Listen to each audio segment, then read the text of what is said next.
कहां हैं इसमें, अगर हम बात करें तो हम कहां हैं इसमें, ये समझने की बात है।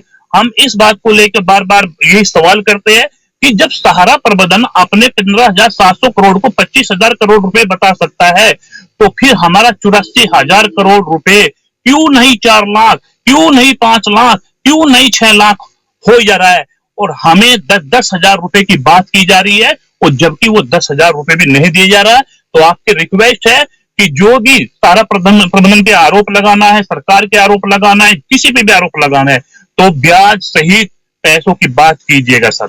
मैं आपसे निवेदन करता हूं, ये मेरा आपसे एक डेवलपमेंट जो नौशाद भाई है, नौशाद भाई एक जो डेवलपमेंट है कि अभी देखिए मुझे लगता है कि सरकार के मंशा पर संदेह करते रहना चाहिए हम लोगों को, लेकिन सरकार अपनी जो कारगुजारी है उससे थोड़ा बहुत तो लग रहा है कि आपको संतुष्ट करने की पोजीशन में जा रही है। वो कैसे, मैं बताता हूं। एक तो सरकार ने एक तो देखिए ईडी का सहारा ले लिया, दूसरा हर चीज पर संदेह करने से कोई फायदा नहीं है। हमारे बहुत सारे दर्शक लिख रहे हैं कि इसमें भी गोलमाल हो सकता है, मैं ये डिनाई नहीं कर रहा हूं, हो सकता है कि सरकार इसमें गोलमाल कर सकती है, लेकिन अभी तक तो नहीं कर रही है। सरकार बनते ही जुलाई के पहले सप्ताह में उन्होंने दबिश दे दिया है, तो इसको एक पॉजिटिव माना जाए, नंबर 1। नंबर 2, आपको याद होगा कि इलेक्शन आखिरी फेज के चुनाव, जिस दिन 1 जून को चुनाव था, उसके कुछ दिन पहले की जो रैली थी उसमें भी उन्होंने कहा था और पोर्टल पे आने लगा था कि आप 20,000 करोड़ से 20,000 रुपए से लेके 5 लाख रुपए तक के लिए आप जो है आवेदन कर सकते हैं। तो वो भी सीमा बढ़ गई थी, जो शुरुआत में 10,000 रुपए था, मतलब 1,20,000 रुपए से लेकर के 5 लाख रुपए तक जिनका जिनका है वो अपना आवेदन कर सकते हैं। तो इसका मतलब है कि अगर ये बात ऑन रिकॉर्ड सरकार आके कह रही है कि इतने का आवेदन भेजिए, और कुल मिलाकर के 86,000 करोड़ का आवेदन चला गया है, ऐसी स्थिति में सरकार ये चाह रही है कि एक्चुअल डिमांड कहां कहां से आ रहा है उसको वेरीफाई भी कर रही होगी सरकार अपने तरीके से, और वेरीफाई करेगी। जितना भी वक्त लग जाए, मेरे कहने का मतलब यह है कि सरकार पर आपको यह दबाव बना करके रखना चाहिए कि साहब जो भी वक्त लग जाए थोड़ा जल्दी कीजिए, थोड़ा स्पीड अप करिए, लेकिन निवेशक का पैसा लौटाइए। तो क्या आपको लगता है, इस पर भरोसा है कि हां सरकार सही दिशा में काम कर रही है? क्या इस बात को आप स्वीकार करेंगे जो आप सबने दबाव बनाया है? मैंने नहीं, मैं ये नहीं कह रहा हूं कि क्यूबाइब नेटवर्क ने दबाव बनाया, क्यूबाइब नेटवर्क तो लड़ रहा है, बजाबता लड़ाई लड़ रहा है, लेकिन हम ये कह रहे हैं कि नहीं, ये सब आपके सहयोग के बिना हम ये लड़ाई नहीं लड़ सकते हैं। आप भी हमारे साथ खड़े हैं और हम सब मिलकर के ये लड़ाई लड़ रहे हैं। तो क्या आपको लग रहा है कि सरकार को कम से कम इस बात के लिए बधाई दें कि हाँ चलो कम से कम आपने एक्शन तो लिया है, अब एक्शन तो लिया है, दहशत तो फैली है, हड़कंप मच गया है। आप एक बात मानिए, मेरी बात हो रही है अभी बहुत बड़े बड़े अधिकारियों से, हड़कंप मचा हुआ है और परेशानी में है। तो इसका मतलब है, ये बात जो सरकार ने जो कहा था कि हम पाई पाई चुकाएंगे, उस दिशा में बढ़ता हुआ कदम तो दिख रहा है। क्या इस बात को स्वीकार करेंगे आप लोगों की लड़ाई रंग ला रही है, ये ज्वाइंट जो ऑपरेशन है, ज्वाइंट जो लड़ाई है, हमारा जो साथ है, ये सब अब रंग ला रहा है, ये मैं कह रहा हूं।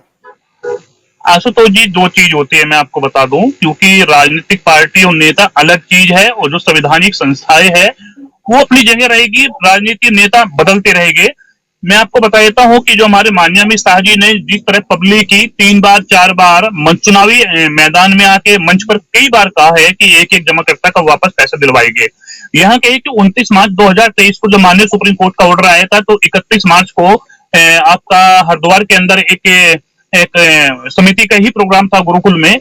उस प्रोग्राम में इन्होंने बिल्कुल क्लियर कट कह दिया गया था कि सहारा से भुगतान नहीं होता था, तो हम माननीय सुप्रीम कोर्ट से आदेश कराकर हमने अब सहारा के भुगतान को 3 से 4 महीने में भुगतान वापस कराने की बात कर दी है। देखिए इनके आशुतोष जी, जिस तरह से अब ये तो बात बिल्कुल क्लियर कट है, आप लोगों ने, यूट्यूब चैनल ने, आपके चैनल ने, आप आंदोलन ने, या जो लीगल में लोग लगे हैं, उन सब ने जिस प्रकार से सरकार पर दबाव बनाया, ये बहुत बड़ी बात है कि एक सेकंड मैन, देश के सबसे सेकंड मैन व्यक्ति यानी गृह मंत्री जी ने आके ये घोषणा की। लेकिन दुर्भाग्य इस चीज का है, ये घोषणा सिर्फ एक चुनावी घोषणा साबित हुई, चुनावी जुमला साबित हुई। और यहां तक मैं आपको बता देता हूं कि 84,000 करोड़ का इन्होंने क्लेम की बात की। देखिए एक बात तो मानना पड़ेगा, सहारा के निवेशक पर लोगों ने वोट नहीं दिया, इसका भी दबाव पड़ा है, राजनीतिक दबाव पड़ा है। एक मिनट आशुतोष जी, और मतलब कि राज्य की बात मैं आपको बता दूं, इस बात को आप अपना मतलब कि कहीं नोट भी कर लीजिए। जो पोर्टल पे अभी तक अप्लाई किया है वो मात्र 30% लोगों ने अभी तक पोर्टल पे अप्लाई किया है। 30%, 70% ऐसे लोग हैं जमा करता है जिन लोगों ने अभी तक पोर्टल नहीं गए तो उनका नहीं हो पाया। और 10% ऐसे लोग हैं जो डेथ मैच्योरिटी वाले हैं। 5% ऐसे लोग हैं जिनका नॉमिनी भी एक्सपायर हो चुका है। यानी कि 30% लोगों का ही मात्र 84,000 करोड़ का क्लेम पहुंच गया। अगर हम सभी बात करें तो समझिए कि 3 लाख का क्लेम पहुंचना ही है, और 3 लाख का अगर बात करें विद इंटरेस्ट के बाद तो 9 लाख करोड़ रुपए हमारे बैंक के, जैसे हमने बताया कि ये 17,000 का जो सेबी में जमा है उसको 25,000 करोड़ बना रहे हैं, तो 9 लाख का क्लेम जाना है और संभव नहीं है। लेकिन हम फिर यहाँ कहते हैं कि पोर्टल तो हो लिया, पोर्टल का तो ये पोर्टल पे तो फेल हो चुके, पोर्टल पे फेल हो चुके।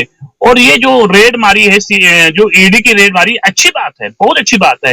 लेकिन हम चाहते हैं कि यहाँ ही नहीं, जितने भी जो केंद्रीय सीबीआई, कोलकाता यूनिट नहीं, केंद्रीय सीबीआई को इसमें हस्तक्षेप करना।